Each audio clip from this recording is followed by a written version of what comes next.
Assalamualaikum warahmatullahi wabarakatuh. Sebelumnya izin memperkenalkan diri terlebih dahulu. Perkenalkan, nama saya Amara Aziatun Nafsia dengan NIM 190600212. Tak lupa penulis ucapan terima kasih kepada pembimbing 1 yaitu Bapak Dery Padli Pratama MPD dan pembimbing 2 Ibu Linda Hania Pasa MPD. Berkat beliau penulis bisa menyelesaikan skripsi ini dengan baik. Pada kesempatan kali ini, saya akan mempresentasikan sedikit hasil penelitian saya yang berjudul penggunaan model problem based learning untuk meningkatkan kemampuan pemahaman konsep dalam materi energi alternatif pada siswa kelas 4 sekolah dasar.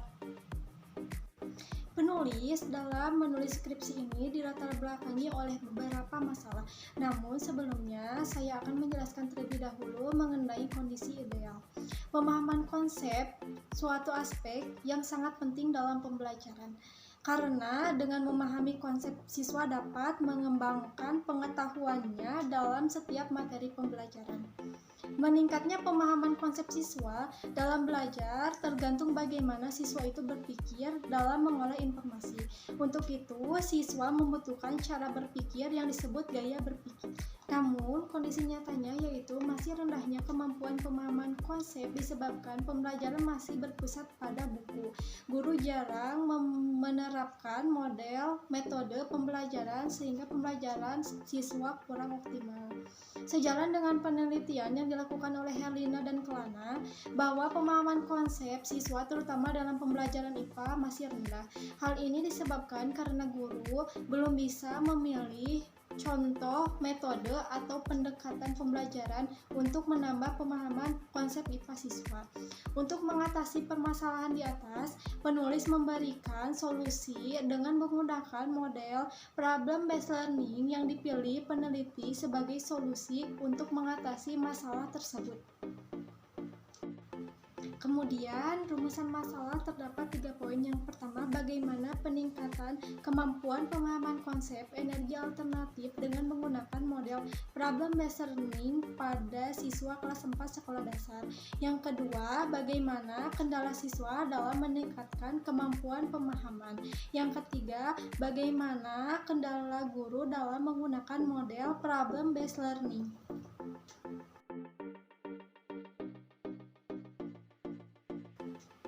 Adapun metode yang digunakan dalam penelitian ini adalah metode penelitian mixed method.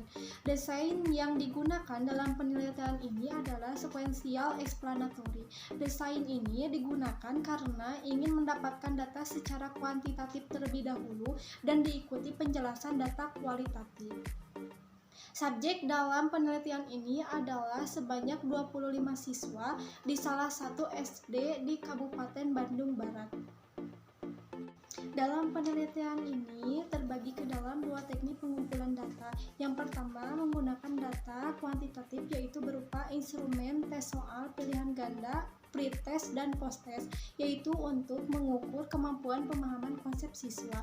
Dan teknik yang kedua yaitu menggunakan data kualitatif yaitu instrumen non-test berupa wawancara, angket, dan lembar observasi untuk mengetahui kendala yang dihadapi guru dan siswa. Yang selanjutnya ada hasil penelitian. Berdasarkan data yang diperoleh nilai rata-rata yakni sebelum menggunakan model pembelajaran problem based learning yaitu sebesar 48,4. Sedangkan rata-rata nilai post-test yakni sesudah menggunakan model problem based learning sebesar 81,6. Dapat disimpulkan bahwa terdapat peningkatan pada kemampuan pemahaman konsep IPA siswa. Setelah diketahui hasil pretest dan posttest, kemudian disajikan pula hasil endgate, yakni diperoleh hasil sebesar 0,67 dengan endgate persen 67,50 dengan klasifikasi sedang atau cukup efektif. Maka berdasarkan hasil pemaparan endgate menunjukkan pula bahwa adanya peningkatan kemampuan pemahaman konsep IPA pada siswa kelas 4 dengan menggunakan model problem based learning. Yang selanjutnya ada kesulitan siswa dalam meningkatkan pemahaman konsep. Untuk mengetahui kesulitan siswa dalam pembelajaran kemampuan pemahaman konsep IPA, peneliti memberikan berupa angket dan wawancara kepada siswa. Ditinjau dari hasil angket, siswa masih mengalami kesulitan dalam memahami kemampuan konsep. Dalam indikator pemahaman konsep, siswa kesulitan pada mengklasifikasikan objek-objek menurut sifat-sifat tertentu dan mengaplikasikan contoh pemecahan masalah.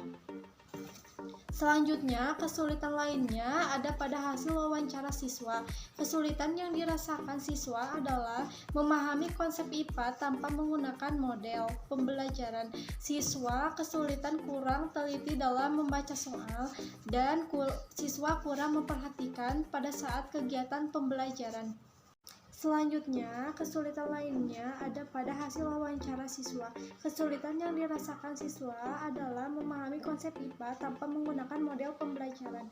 Siswa kesulitan kurang meneliti dalam membaca soal dan siswa kurang memperhatikan pada saat kegiatan pembelajaran. Yang selanjutnya ada kesulitan guru dalam menerapkan model problem based learning pada pembelajaran IPA kelas 4 sekolah dasar. Untuk mengetahui kesulitan guru dalam melaksanakan pembelajaran dengan menggunakan model problem based learning, peneliti melakukan observasi dan wawancara. Hasil analisis observasi menunjukkan bahwa model pembelajaran problem based learning dilaksanakan dengan baik dengan presentasi 79,1%. Namun guru masih belum optimal dalam proses pembelajaran, yaitu pada membantu penyelidikan individu ataupun kelompok dan mengembangkan hasil karya karena siswa yang kurang kondusif dan waktu yang terbatas, sehingga dalam penerapan model ini banyak yang harus dipersiapkan agar pembelajaran menjadi lebih efektif.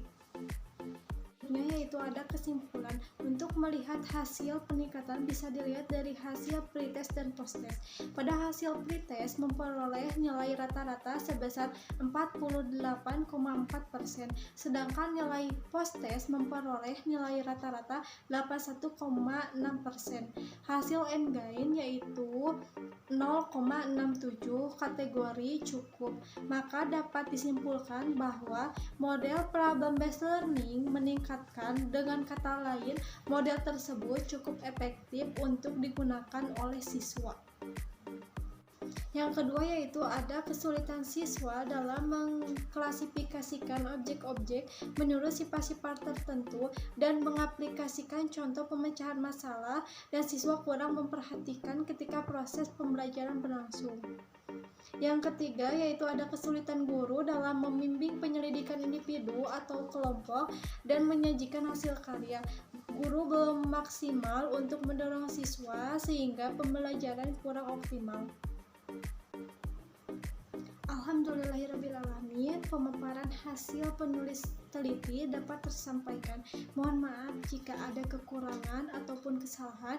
Penulis ucapkan terima kasih. Wassalamualaikum warahmatullahi wabarakatuh.